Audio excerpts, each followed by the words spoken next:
بسم اللہ والصلاۃ والسلام علی رسول اللہ۔ سب سے قبل تو میں آپ کو آپ کی بہترین انٹرو پر اور بہترین گفتگو پر دل کی گہرائی سے ہدیہ تبریک پیش کرتا ہوں۔ یقیناً جو امام علی مقام کے بارے میں آپ نے الفاظ کا چناؤ کیا، یہ سوائے توفیق الہی کے یہ ممکن نہیں ہے۔ اللہ تعالیٰ آپ کو اس کا بدلہ اور جزائے خیر عطا فرمائے۔ اسامہ بھائی، امام علی مقام سید الشہداء کربلا حضرت سیدنا امام، آپ ان شخصیات میں سے جو مقصود کائنات ہیں، یعنی آپ کی ہستی ان افراد میں سے ایک ہے کہ جو حادثاتی نہیں ہے بلکہ مالک ارض و سما نے پچھلی کتابوں میں بھی ان کے تذکرے کیے۔ تورات و زبور و انجیل میں ذالک مثلہم فی التورات و مثلہم فی الانجیل ان کے تذکار موجود ہیں، ان کی اس نے صورت کا بیان ہے، ان کی اس نے سیرت کا بیان ہے، اور کتاب العریب قرآن مجید کے سپارے اور صورتیں ان کی مدت و شان میں ہیں۔ رسالت محاب صلی اللہ تعالی علیہ کی ہزاروں احادیث ان کی مدح سرائی کر رہی ہیں۔ یقیناً یہ وہ ہستیاں ہیں کہ جن کا نام لینا باعث عبادت ہے، جن کی محبت عین فرض ہے، جن کا پیار یہ ہر مسلمان کے ایمان کی علامت اور دلیل ہے، اور جن سے بغض نفاق اور کفر ہے، اور جن سے رسول سے بغاوت ہے، جن سے دشمنی اللہ کے رسول سے دشمنی ہے، اور جن سے محبت رسول خدا سے محبت ہے۔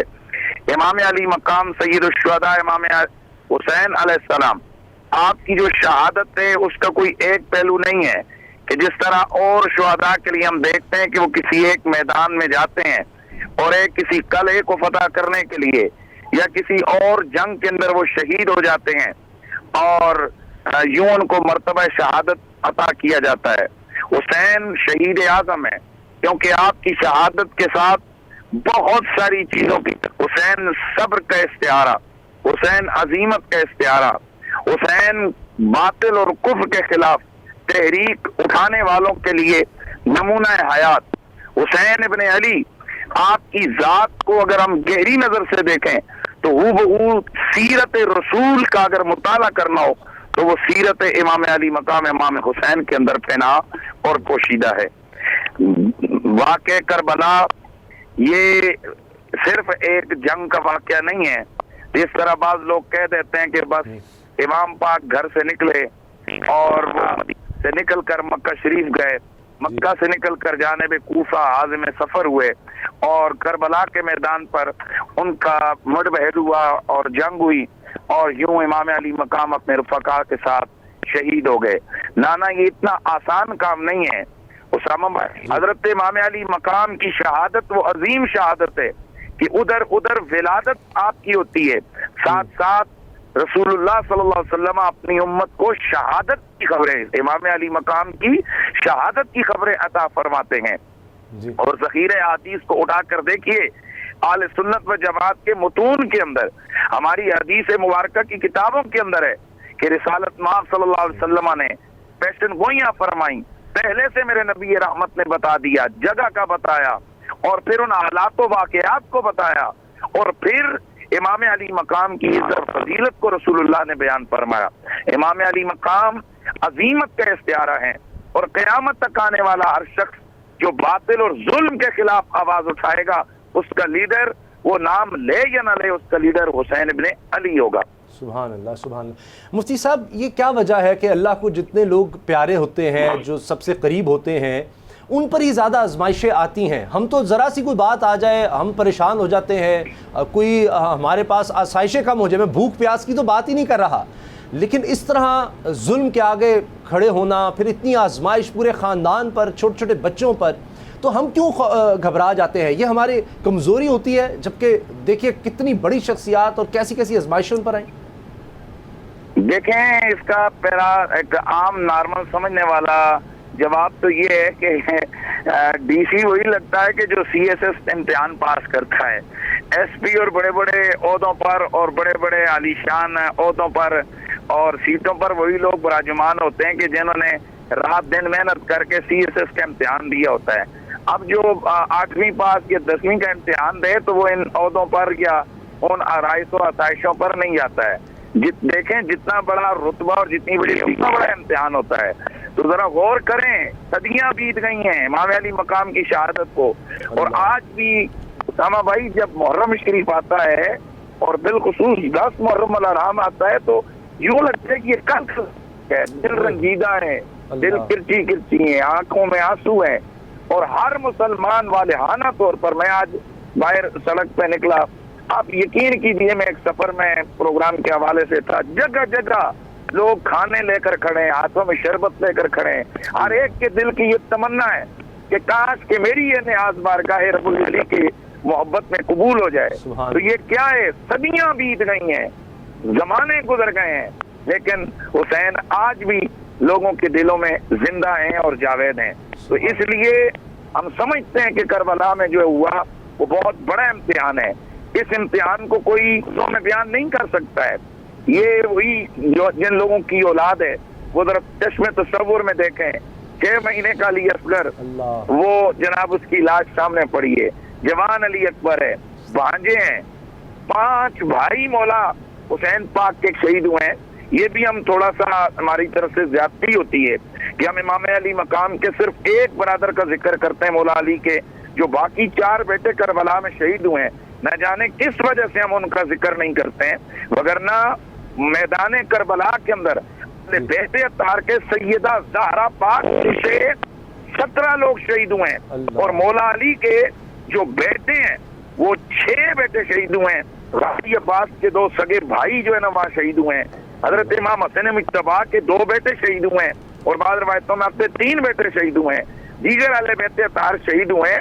تو جناب اپنی آنکھوں کے سامنے بھائیوں کی لاشیں پڑی ہوں، جوان سال بیٹا ہو، بھتیجے ہوں، اون محمد بھانجے ہوں، پھر اپنے سارے رفقا ہوں، بندہ خود جائے لاش اٹھا کر ترتیب سے رکھتا رہے، اور پھر اس کا جذبہ اتنا مضبوط تو ہار صبر کا بن کر کھڑا ہو، اور گویا وہ اپنے حالت جس کو کہتے ہیں نا عمل سے وہ یہ بتا رہا ہو کہ جس حال میں تو رکھے وہ حال گوارا ہے، بس اتنا تو کہہ دے یہ بندہ ہمارا ہے۔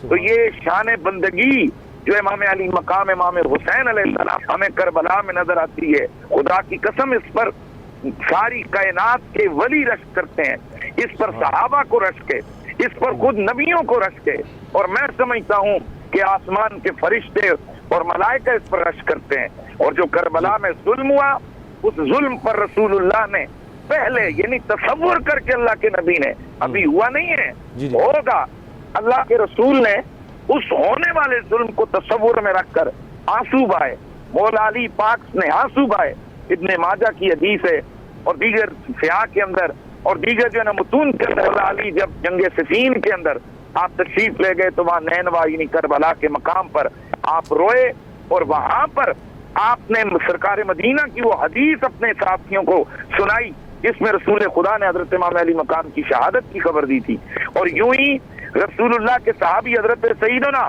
حضرت انس بن مالک رضی اللہ تعالیٰ عنہ آپ فرماتے ہیں کہ اہل مدینہ کے بچے کو یہ پتا تھا، ان کی زبان پر تھا کہ حسین جو ہے نا حسین ابن علی شہید ہو جائیں گے۔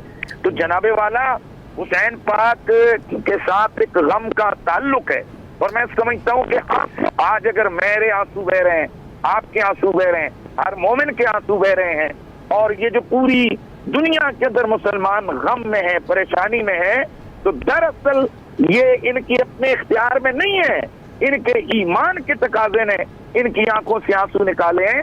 خدا حسین ابن علی کے گریہ میں اور آپ کی محبت میں انہوں نے گریہ کیا، آپ روئے، پھر امہات المومنین روئیں، پھر صحابہ کرام روئے، اور یاد کر کر کے کربلا کو روئے، امت روتی رہی۔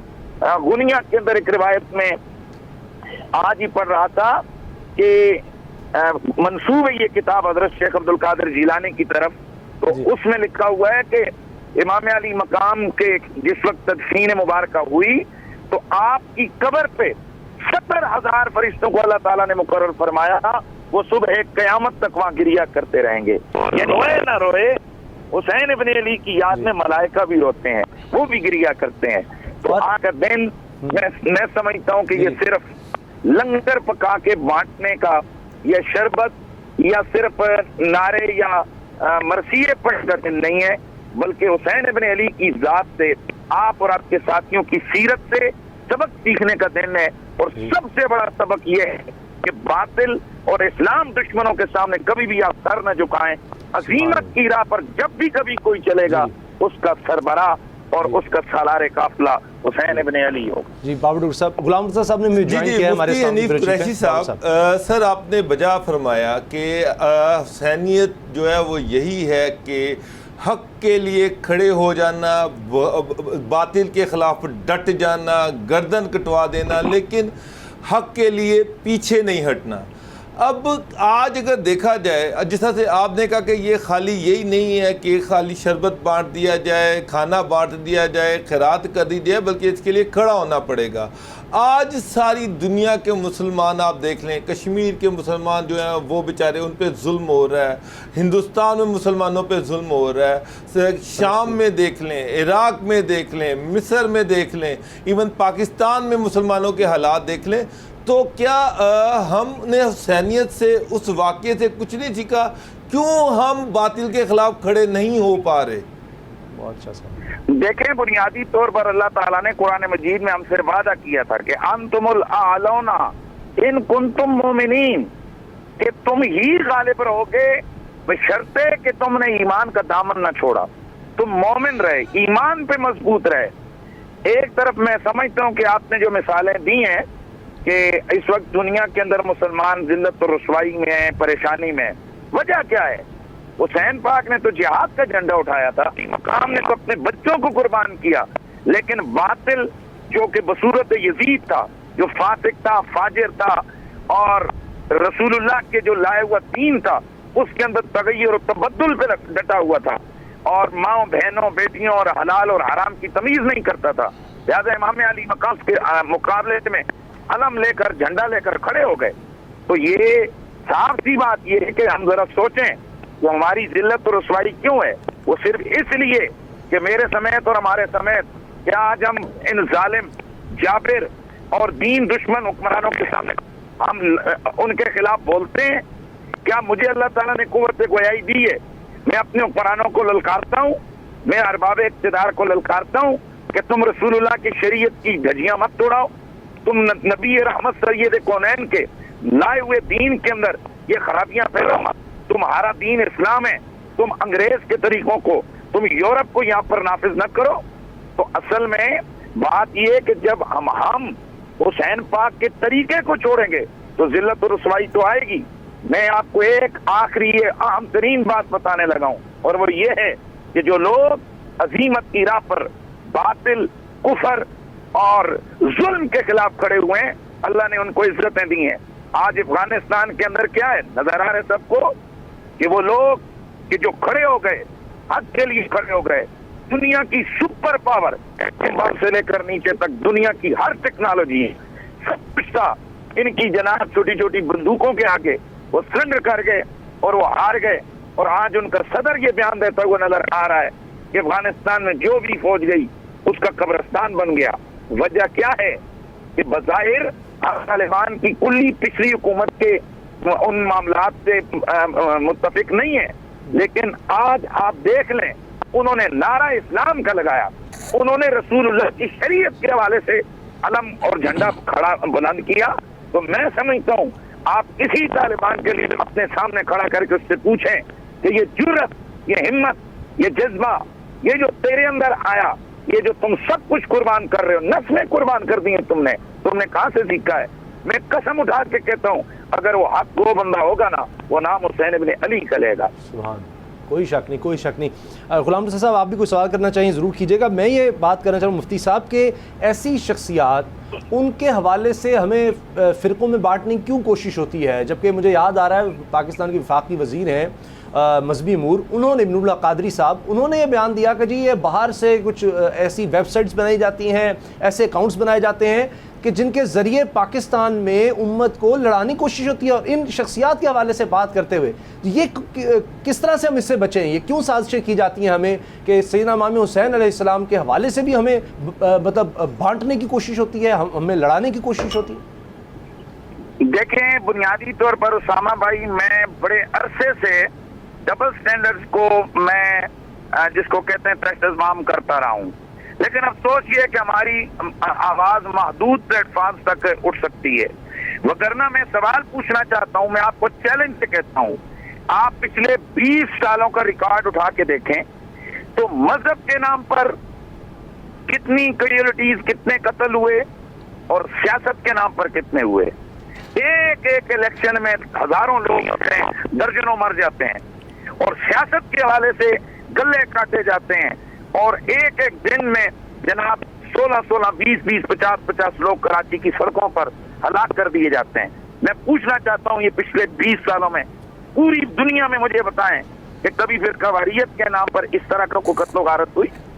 اصل میں ہمارا دشمن تو ہر اعتبار سے وہ ہم مسلمانوں کو آپس میں دست و گریبان کرنا چاہتا ہے, لیکن افسوس یہ کہ ہمیں مذہب کے اندر تو خرابی نظر آتی ہے, لیکن ہمیں جو دوسرے ایلیمنٹس ہیں جو اس ملک کو آپس میں ہم ان کی طرف سے آنکھیں بند کیے ہوئے ہیں.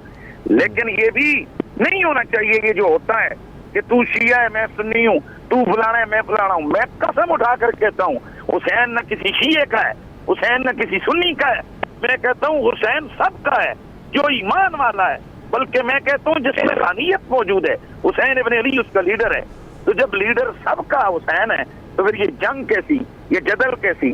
اصل میں ہمارے یہاں یہ ایک جس کو کہتے ہیں ریت بن گئی ہے کہ اگر پورے ملک میں ہزاروں جلوس اس وقت نکل رہے ہیں اور کل بھی نکلیں گے, آئندہ بھی نکلیں گے, میں آپ سے پوچھنا چاہتا ہوں کہ ہزاروں پروگراموں میں کہیں ایک کوئی واقعہ ہو تو اس کو ہائی لائٹ کرنا یہ کہاں کا اس میں یہ طریقہ ہے؟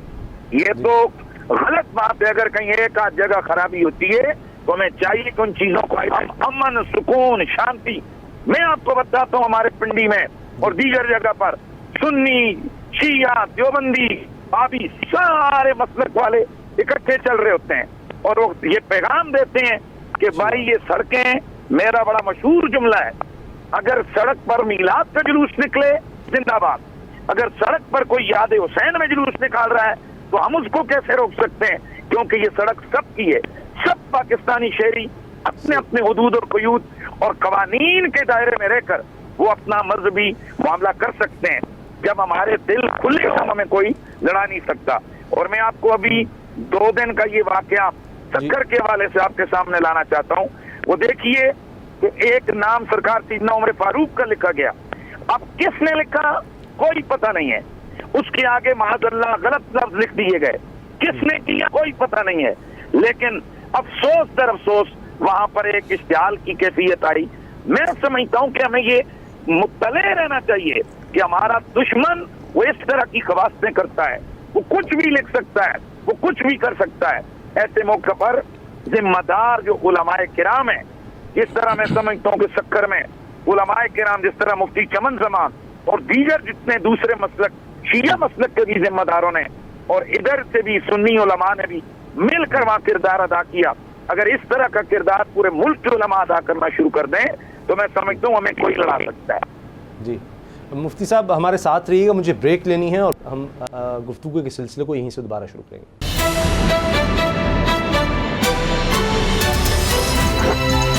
اب پتہ چلا یوم عاشور کے حوالے سے ہمارا خصوصی پروگرام ہے. مفتی حنیف قریشی صاحب ہمارے ساتھ ہیں. مفتی صاحب, جس طرح آپ فرما رہے تھے کہ امام حسین سب کے ہیں, تو جب وہ سب کے ہیں تو آج ہم کیا دیکھیں کہ کس طرح سے دنیا میں ایک تبدیلی امام حسین لے کر آئے. اگر جب آپ فرما رہے ہیں, جس طرح ہمیں پتہ ہے, ہمیں یہ بات اپنے دین سے ہمیں ملتی ہے کہ ان کو پتہ تھا کہ ان کو شہید کیا جائے گا, ان کے سب لوگوں کو, ان کے بچوں کو شہید کر دیا جائے گا, اس کے باوجود وہ وہاں جاتے ہیں اور پھر وہاں پر لوگوں سے کہتے ہیں جو جانا چاہے وہ جا سکتا ہے, لیکن ان کے ساتھ لوگ کھڑے رہتے ہیں.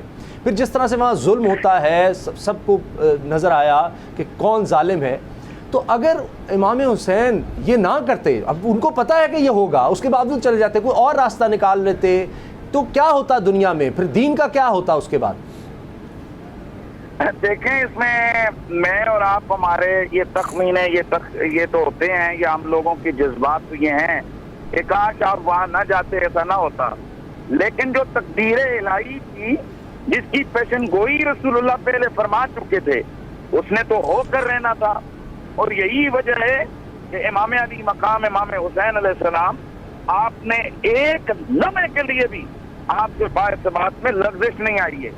جس طرح آپ کے بابا حضرت مولا کائنات مولا علی پاک آپ اپنی پوری حیات طیبہ میں حضرت مولا کائنات نے جو قدم بھی اٹھایا آپ سوچتے تھے, آپ کے ساتھی پوچھتے تھے مولا کہ آپ کیوں سوچ رہے ہیں, کیا کر رہے ہیں؟ آپ فرماتے تھے میں سوچ رہا ہوں کہ اس بارے میں مجھے رسول خدا نے کیا بتایا ہے. یعنی حضرت مولا علی کی پوری حیات طیبہ میں جو کچھ ہوا, آپ اگر کسی کے ساتھ سلوک کر رہے ہیں, کسی سے جنگ کر رہے ہیں, اگر کوئی اور فیصلے کر رہے ہیں, ان کے پیچھے رسول خدا کی بتائی ہوئی پیشن گوئیاں ہیں. اسی طرح امام علی مقام اور اس کے رفقا جو کیے گئے, رسول خدا نے ان مقتولین کی عزت و عظمت کو بھی بیان کیا اور ان کے قاتلین کی اور ان کی کو بھی رسول خدا نے اپنی زبان سے سب سے بیان کر دی ہے. لہذا ہم ہیں رسول اللہ سے پیار کرنے والے. ہمارا جی اچھا, بڑی خوبصورت گفتگو ہو رہی ہے. مفتی حنیف قریشی صاحب کی لائن میں کچھ پرابلم ہے, ہم کوشش کر رہے ہیں کہ ان سے دوبارہ رابطہ کر کے گفتگو کے سلسلے کو دوبارہ وہیں سے شروع کریں. اور جس طرح بابر ڈوگر صاحب آپ نے بڑی اچھی بات کہی کہ یہ کیا وجہ ہے کہ آج ہم مسلمان تعداد میں کم نہیں ہیں, طاقت میں بھی اگر دیکھیں کم نہیں ہے, وسائل میں بھی کم نہیں ہے, لیکن پھر بھی ذلیل و رسوا ہم دیکھتے ہیں کہ ہر جگہ پر جو آتا ہے وہ ظلم جبر کر کے نکل جاتا ہے, اور ان کو پتہ ہے کہ یہ تو آگے سے کوئی بولیں گے نہیں. اور بڑی اچھی مثال آج اگر افغانستان کی دی جاتی ہے, لوگ بہت سی باتیں کر سکتے ہیں, لیکن ایک بات تو طے ہے کہ اگر کوئی قوم کھڑی ہو جائے تو پھر جتنا مرضی کوئی جبر کر لے, ظلم کر لے, وہ رات ختم ہوتی ہے. تو اس کا مطلب ہے آج ہم چونکہ اکٹھے ہی نہیں ہیں, جتنے بھی مسلمان 57 ممالک کہے جاتے ہیں, کبھی کہیں ظلم ہوتا ہے اس طرح سے آواز نہیں اٹھاتے, کہیں بس کنڈیم کر دیتے ہیں, کھڑے نہیں ہوتے. جو آپ نے بات کہی تھی کھڑے ہونا, سما صاحب بالکل جو افغانستان میں جس طرح سے طالبان نے اکٹھے ہو کے دنیا میں ایک نئی مثال قائم کر دی ہے. ایک طرف نیٹو کی فورسز, امریکہ اربوں ڈالر, دنیا کا بہترین اسلحہ, اور دوسری طرف وہ لوگ جن کے پاس شاید اسلحہ بھی پورا نہیں ہے, وہ 72,000 ہیں, دوسری طرف 3.5 لاکھ ہیں, لیکن ایک گولی بھی نہیں چلتی, اور وہ سارے افغانستان کو سب کو ساتھ ملا رہے ہیں. تمام ساری دنیا یہ انالیسس کر رہی ہے کہ وہاں پر کرپشن تھی, ان کے فوجیوں میں جذبہ نہیں تھا. آج جو ہے امریکہ کا جو صدر ہے وہ بھی پریشان بیٹھا ہوا ہے کہ یہ ہوا کیا, یہ لڑے کیوں نہیں. اسامہ صاحب ایک چیز جو ہے وہ ایک چیز ثابت ہوتی ہے کہ جب آپ کے اندر ایک جذبہ ہو, آپ ایک باطل کے خلاف ڈٹ جائیں, تو پھر اللہ تعالیٰ کی مدد آپ کے ساتھ ہوتی ہے. اس ایشو میں طالبان کے ساتھ اللہ تعالیٰ کی مدد شامل تھی, اسی لیے تو آگے سے گولی نہیں چلی. اللہ تعالیٰ دلوں میں ایسی چیز ڈال دیتا ہے کہ اگلے دوسرے کہتے ہیں کہ جناب ہم نہیں لڑیں گے, وہ پیچھے ہٹ جاتے ہیں. یہ ایک واضح مثال ہے. دوسری چیز اسامہ صاحب, اصل چیز جو ہے ثانیہ کربلا سے جو سب سے بڑا سبق ملتا ہے وہ تو یہی ہے نا کہ باطل کے خلاف کھڑے ہو جاؤ, جہاد کرو. باطل کیا ہے؟ رشوت. باطل کیا ہے؟ فحاشی. باطل کیا ہے؟ عریانی. باطل کیا ہے؟ غربت. باطل کیا ہے؟ یہ برائیاں, معاشرتی برائیاں. آج سب سے بڑا ایشو یہ ہے کہ جب تک ہم اپنے معاشرے کے اندر جہاد نہیں کریں گے, جب تک ہم جہاد جو ہے وہ غربت کے خلاف نہیں کریں گے, جب تک جہاد ملاوٹ کے خلاف نہیں کریں گے, جب تک جہاد جو ہے وہ رشوت کے خلاف نہیں کریں گے, اقربا پروری کے خلاف نہیں کریں گے, میرٹ کے لیے کھڑے نہیں ہوں گے, جب تک ہمارا معاشرہ خود اپنے پاؤں پہ خود کھڑا نہیں ہوگا, برائی کے خلاف لڑے گا نہیں, ہم دنیا کی دوسری قوتوں سے نہیں لڑ سکتے. پہلے ہم نے جہاد کرنا ہے, پہلے ہم نے لڑنا ہے. حسینیت یہی کہتی ہے, واقعہ کربلا یہی کہتا ہے, ہر برائی کے خلاف ڈٹ جاؤ, کھڑے ہو جاؤ, پیچھے نہ ہٹو. تو آج اس چیز کی ضرورت ہے پاکستان میں کہ سب سے پہلے معاشرتی جو برائیاں ہیں اس کے خلاف جہاد کیا جائے. مفتی صاحب یہ فرمائیے گا کہ جس طرح سے کربلا کے واقعے کو یاد کیا جاتا ہے, آپ نے بھی کہا کہ ہمیں عمل کی بھی ضرورت ہے, لیکن یہ اس طرح سے محافل جس طرح ہوتی ہیں ان میں جو یاد کرنا ہے یا جس طرح سے صدقہ خیرات کیا جاتا ہے, یہ کرنے والوں کے لیے کیا اجر ہے؟ دیکھیں, بنیادی طور پر تو اہل بیت اطہار کی محبت جو ہے وہ ہر مومن پر قرآن نے فرض کی ہے. تو جس طرح نماز فرض ہے تو اب یہ اہل دین کا کام ہے کہ وہ ہر جگہ نماز کی بات کرتے ہیں، وہ نماز کی اہمیت بتاتے ہیں، نماز کا ثواب بتاتے ہیں، نمازیں پڑھاتے ہیں، پڑھ کے دکھاتے ہیں، اور ان کے ترک کرنے پر وعیدیں سناتے ہیں کہ اگر کسی نے نماز چھوڑی اس کو یہ جرم ہے، یہ گناہ ہے۔ تو یہ جو اہل بیت اطہار کی محبت ہے یہ نماز سے زیادہ اہم فریضہ ہے، کیونکہ نماز دن میں 5 بار فرض ہے، اور اہل بیت کی محبت یہ ہر مومن پہ ہر وقت فرض ہے۔ سبحان۔ اور اسی لیے امام شافعی نے فرمایا تھا یا اہل بیت رسول اللہ حبکم فرض من اللہ فی القرآن انزلہ کفاکم من عظیم القدر انکم من لم یصلی علیکم لا صلاۃ لہ۔ اے نبی کے گھر والو، تمہاری محبت، تمہاری شان یہ ہے کہ تمہاری محبت کو اللہ نے قرآن میں فرض کر کے نازل کیا ہے۔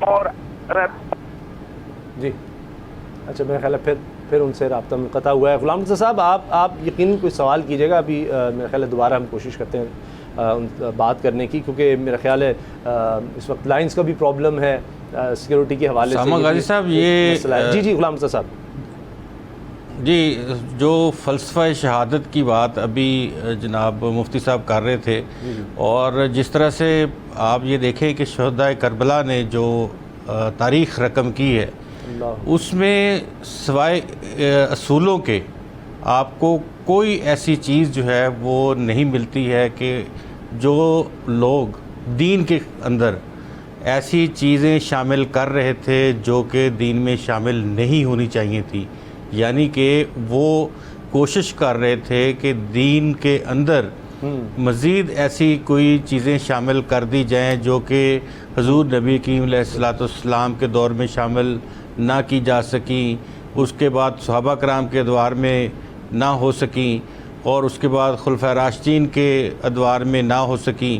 تو اب وہ خلافت کے ذریعے سے جو یزید تھا وہ کوشش کر رہا تھا کہ وہ ان چیزوں کو اسلام میں شامل کر دے، تو اس کے خلاف آپ اٹھے اور آپ نے یہ جہاد کیا، اور اسی وجہ سے آپ یہ دیکھیں کہ اسلام جب نزول ہوا اسلام کا، اسلام آیا، تو جو نمازیں ہمارے اوپر فرض کی گئیں اس میں آل نبی پر درود و سلام جو ہے وہ ہم پڑھتے ہیں تو ہماری نماز قبول ہوتی ہے۔ اللہم صلی علی محمد و آل محمد، یعنی کہ اس وقت سے آل کا یہ پھر تھا کہ کوئی ایسا کام آل اولاد جو ہے وہ کرے گی کہ واقعتاً وہ پوری انسانیت جو ہے وہ ان کے اوپر سلام بھیجے گی، ان کے اوپر درود بھیجے گی۔ اور پھر دیکھیں اللہ تعالیٰ نے قرآن مجید کے اندر بھی فرمایا کہ وہ لوگ جو اللہ کی راہ میں شہید ہو جائیں، قتل کر دیے جائیں، ان کی زندگی جو ہے وہ مردہ نہیں ہے، ان کو مردہ مت کہو، بلکہ وہ کیا ہیں، وہ زندہ ہیں۔ بے شک۔ تو وہ ابھی آج بھی جو یہ لوگ کہتے ہیں کہ حسین جو ہیں انہوں نے قربانی دی، لازوال قربانی، بے شک یہ ہمارا ایمان ہے کہ جو لوگ اللہ کی راہ میں اپنی جان دیتے ہیں وہ زندہ ہیں، اور پھر شہداء کربلا ان کی تو کیا ہی شان ہے۔ مفتی صاحب یہ فرمائیے کہ امام حسین کو آفرز تو بہت ہوئیں، پیشکشیں تو بہت ہوئیں ہر طرح کی، لیکن وہ ڈٹے رہے۔ دیکھیں اصل یہی تو بتانا مقصود تھا نا کہ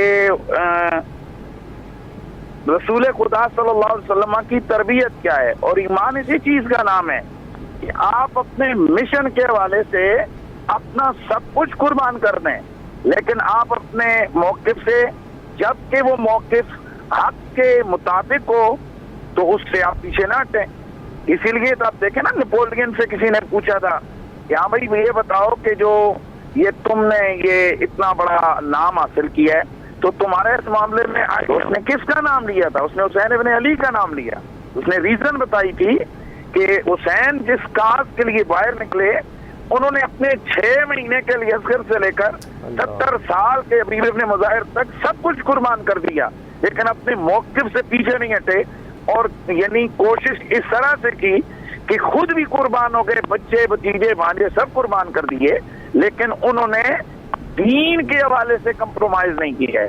یہی تو اصل تربیت رسالت معاب ہے، یہی تو اس رسول خدا کی دی ہوئی گھٹی کا اثر ہے یہی تو کندھا ویسے نہیں کھلایا تھا.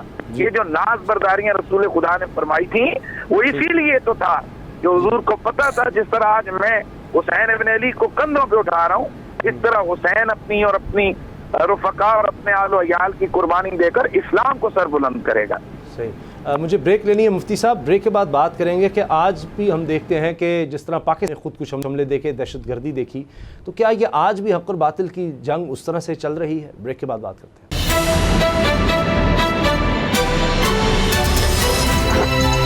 اب پتہ چلا. حق اور باطل میں فرق ہو گیا, صاف نظر آ گیا واقعہ کربلا کے بعد. ایسے لوگ بھی تھے جو خود کو مسلمان کہتے تھے لیکن پتہ چل گیا کہ اصل مسلمان کون ہے, اصل مومن کون ہے. مفتی حنیف قریشی صاحب, کیا آج بھی ہم دیکھتے ہیں, ابھی حال کا اگر واقعہ لے لیں, داسو ڈیم ٹیم پر حملہ ہوتا ہے, خودکش حملہ اس کو قرار دیا جاتا ہے, تو آج بھی کچھ لوگ ایسے ہیں جو دین کا نام لیتے ہیں, خود کو مسلمان کہتے ہیں لیکن مسلمانوں کو ہی قتل کرتے ہیں, بلکہ قتل عام کرتے ہیں. تو یہ کیا یہ اسی طرح سے یہ حق اور باطل کی جنگ یہ آج بھی جاری ہے؟ دیکھیں, بنیادی طور پر تو یہ بات ہمارے ذہن میں رہنی چاہیے کہ اسلام کے جملہ قوانین اور قیود اور حدود وہی ہیں اور وہی قابل قبول ہیں جو رسالت مآب صلی اللہ علیہ وسلم اپنے دور میں لے آئے اور بیان فرما گئے. اب کسی اجتہاد کے ساتھ آپ کسی جو ہے نا قتل و غارت کا وہ سلسلہ نہیں رکھ سکتے. جن لوگوں کے خلاف رسول خدا نے اعلان جنگ کیا, اللہ اور اس کے رسول کی شریعت نے اعلان جنگ کیا, ان کے خلاف ہماری جنگ ہونا یہ عین تقاضۂ دین اور تقاضۂ اسلام ہے.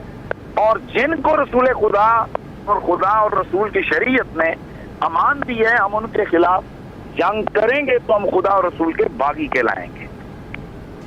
اور مفتی صاحب, یہ ہم دیکھتے ہیں ان دنوں میں ہم نظر نیاز دیکھتے ہیں, ایصال ثواب کیا جاتا ہے, بڑا اہتمام کیا جاتا ہے. ہم ان دنوں میں ملاوٹ نہیں دیکھیں گے, ان چیزوں میں ملاوٹ نہیں ہوگی, بلکہ لوگ کہیں گے جی آپ ہمارے پاس آئیں, ہم آپ کی خدمت کرتے ہیں, اس میں ملاوٹ نہیں. اس طرح ہم نے چند دن مسلمانوں نے رکھ لی ہیں, جیسے اس دن ملاوٹ نہیں ہوگی, اس دن جھوٹ نہیں, اس دن فریب نہیں, رمضان مبارک آ جائے, محرم الحرام کے دن آ جائیں, تو بعد میں ہم پر یہ اثرات کیوں نہیں رہتے؟ یہ بھائی چارہ, یہ تحمل, یہ اس طرح سے عبادت کے ساتھ دل جڑنا, یہ صرف ان دنوں میں کیوں, باقی دنوں میں کیوں ختم ہو جاتا ہے؟ جبکہ ہم تو دیکھتے ہیں کہ اس حالت میں بھی کربلا میں جانا بھوک پیاس اور اس طرح جبر ہے اور شہید کیا جا رہا ہے, وہاں بھی نمازوں کو نہیں بھولا جاتا.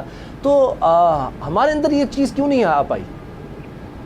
یہ دیکھیں, یہ کمزوری تو بہرحال ہمارے اندر ہے, لیکن میں اس کا ایک اور ایکسپلین کرنا چاہوں گا کہ دیکھیں, ہم پاکستانی پورا سال ہی ہوتے ہیں, تو سوال یہ پیدا ہوتا ہے کہ 14 اگست آتا ہے اس وقت ہمیں کیوں جھنڈے یاد آتے ہیں؟ اصل میں بعض ایام ایسے ہوتے ہیں کہ جو انسان کو اللہ اور اس کے رسول اور اللہ کے رسول کے پیاروں کی یاد دلاتے ہیں. اور مسلمان جو ہے نا ان دنوں میں خاص کر اہم جس کو کہتے ہیں اہمیت کے ساتھ وہ عبادات کو بجا لاتے ہیں. تو ویسے تو سارے ہی لوگوں کو نماز پڑھنی چاہیے, یقیناً سارے لوگ سارا سال نماز پڑھتے ہیں, لیکن ان دنوں میں یہ رمضان شریف میں اس لیے ان عبادات کا زیادہ سلسلہ ہوتا ہے کہ آپ دیکھیں نا کہ محرم شریف کے اندر آداب, اس مہینے کے آداب میں آپ لوگ میڈیا والے آپ یہاں گانا باجا اور یہ چیزیں اور ڈرامے اور اس قسم کی چیزوں کو آپ بند کر دیتے ہیں. کیا باقی سارا سال یہاں پاکستان نہیں ہے, اسلام نہیں ہے, مسلمان نہیں ہے؟ اس کی وجہ یہ میں تو اکثر کہا کرتا ہوں, غنیمت سمجھے کہ چلو یار کبھی تو مسلمانوں کو جو ہے نا خدا کا دین یاد آتا ہے, کسی وقت تو اللہ اور اس کا رسول یاد آتا ہے. تو بہرحال میں آپ کی بات سے اتفاق کر رہا ہوں, وقت مسلمان ہے, ہر دن مسلمان ہے, ہمیں ہر وقت کفر ظلم کے خلاف بولنا ہے, ہمیں ہر وقت اللہ کی عبادت کرنی ہے, ہمیں ہر وقت رسول خدا کی بتائی ہوئی شریعت اور بتائے ہوئے طریقوں کو فالو کرنا ہے. یہ کوئی خاص ٹائم نہیں ہے بلکہ ہر وقت کے لیے ہم پر لازم ہے. اچھا, اور بہت سے لوگ یہ پوچھتے ہیں جس طرح یہ گھڑیاں بڑی اہم ہیں, تو کیا ان دنوں میں کیا کرنا چاہیے, کس سوچ کے ساتھ عبادت کرنی چاہیے, کس طرح سے یاد کیا جائے شہداء کربلا کو, کیا کچھ کرنا چاہیے بحیثیت مسلمان ہمیں؟ دیکھیں, میں اس سلسلے میں بڑی دو عام باتیں کروں گا. ایک تو یہ کہ ہم جو آج ہم کر رہے ہیں, جلوس ہو رہے ہیں, ان کی یاد میں سبیلیں لگ رہی ہیں, پروگرامز ہو رہے ہیں ان کے, جس طرح آپ بھی ماشاءاللہ دیکھیں اس وقت پروگرام کر رہے ہیں ان کی یاد میں, یہ تو ان کو خراج تحسین ہے جو انہوں نے کام کیا. اور میں ایک جملہ بولا کرتا ہوں اسامہ بھائی جی کہ کربلا والوں نے جو کارنامہ سر انجام دیا اور جو کربلا والوں پر ظلم ہوا، ان کے کارنامے کی گونج بھی قیامت تک رہے گی، جو ظلم ہوا اس کا احتجاج بھی قیامت تک ہوتا رہے گا۔ بنیادی طور پر یہ جو جلسے ہیں، یہ جلوس ہیں، یہ سب کیا ہے؟ یہ ان مظلوموں کے اوپر ڈھائے جانے والے ظلم کے خلاف صدائے احتجاج ہے، جو ہر مسلمان رسول اللہ سے محبت کرنے والا قیامت تک یزید اور یزیدیوں پر لعنت بھیج اس احتجاج کو وہ کرتا رہے گا۔ اب رہ گیا یہ کہ ہم ان دنوں میں کیا کریں اور ہم کیا کر سکتے ہیں۔ میں تو اکثر یہ کہتا ہوں کہ ہم اگر ایصال ثواب کریں گے، تحفہ بھیجیں گے شہداء کربلا کے لیے، اور اگر وہ ہمارے اس تحفے کو قبول کر لیں تو اللہ اکبر، انہیں تو شاید ضرورت نہیں ہے لیکن ہمارا مقدر بنے گا۔ جس طرح اگر ایک وزیر اعظم کو ایک اجرک پیش کر دی جائے، وزیر اعظم کو کیا لگے اجرک کے ساتھ، لیکن جو اجرک کی قبول کر لے نا وہ، تو اس کی تصویریں پوری دنیا کے میڈیا پہ آتی ہیں کہ جی یہ فلاں بندے کی اجرک وزیر اعظم کے گلے میں آئی۔ یوں ہی آل بیت اطہار وہ تو عظمتوں کے وہ مینار، عظمتوں کے ان اونچے دریچوں پر وہ موجود ہیں کہ جہاں پر ہماری عقل، ہماری فہم و فراست کا جو ہے نا وہ پرندہ زندگی ساری اڑتا رہے تو وہاں تک پہنچ نہیں سکتا۔ تو میں یہ کہتا ہوں کہ ان کو تو ضرورت نہیں، لیکن ہماری یہ محبتوں کا اظہار ہے، اگر وہ قبول ہو جائے یہ ایصال ثواب تو میں سمجھتا ہوں یہ بہت بڑی بات ہے۔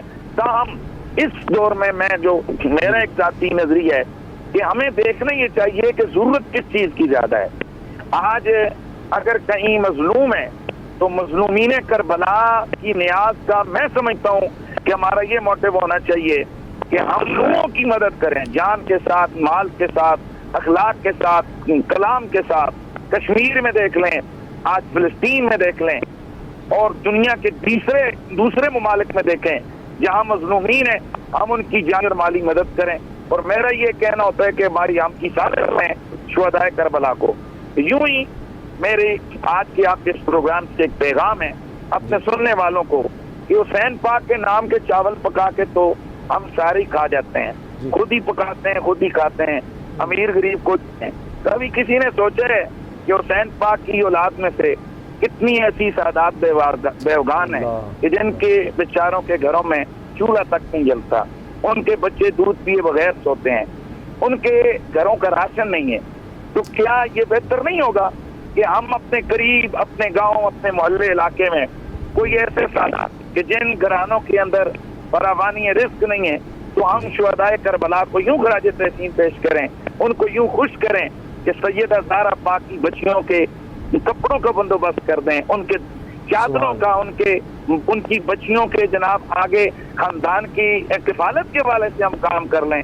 مجھے یہ نہیں سمجھ آ رہی ہے کہ لاکھوں کروڑوں روپے کی دیگیں ہم خود پکاتے ہیں، خود کھا جاتے ہیں، سہن و سہن کرتے ہیں۔ بھائی خود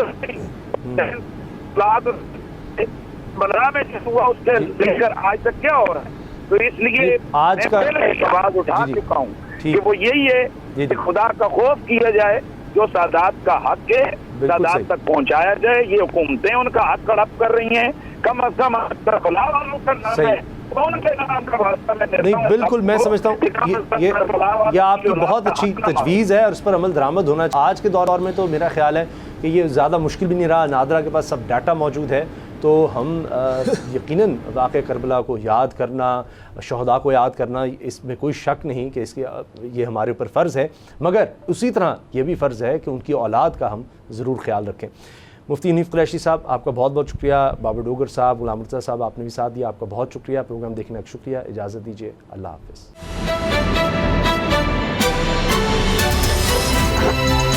اب پتہ چلا، سبسکرائب کریں اور بیل دبائیں تاکہ کوئی خبر رہ نہ جائے۔